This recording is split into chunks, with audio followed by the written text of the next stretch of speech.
Alors, comment ça s'est passé? J'espère que vous êtes bien amusés, que vous avez bien rigolé. Et puis il y en a qui ont dû se détester, il y en a qui ont dû dire « Oh là là, mais je suis nul, je passe pas bien à la caméra, etc. etc. » Vous savez, je sais de quoi vous parlez. Et je me suis posé exactement les mêmes questions.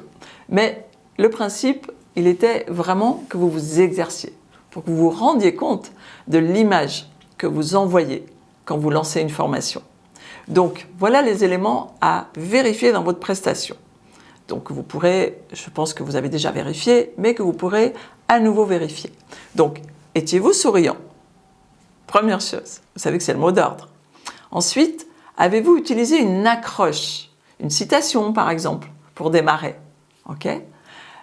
Quel était votre gestuel? Est-ce que vous étiez comme ça figé? Ou est-ce que vous souriez? Ou est-ce que vous faisiez des gestes? Ensuite, comment était votre présentation personnelle?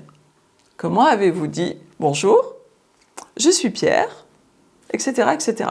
Comment avez-vous fait ça? Ensuite, avez-vous levé les 5 peurs que l'on a vues précédemment? Qui est le formateur? Qui sont les autres participants? Pourquoi sommes-nous là? Pour combien de temps? Et qu'allons-nous faire? Vous vous souvenez? Est-ce que vous avez fait ce travail-là?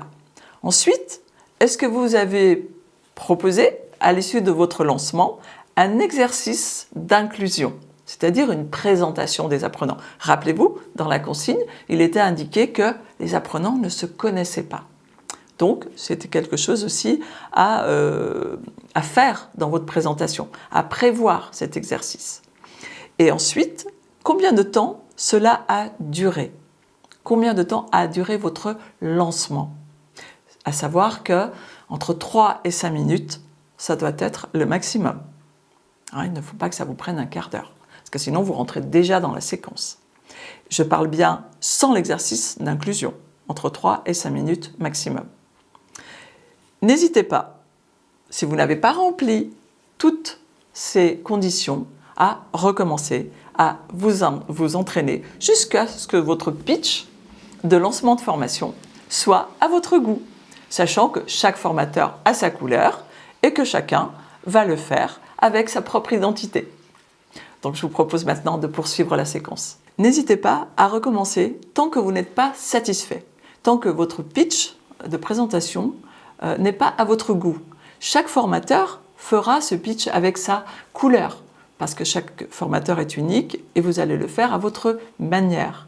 Donc allez-y, entraînez-vous et quand vous êtes satisfait, vous verrez qu'au fur et à mesure des séquences, eh bien, vous allez faire ça tout naturellement.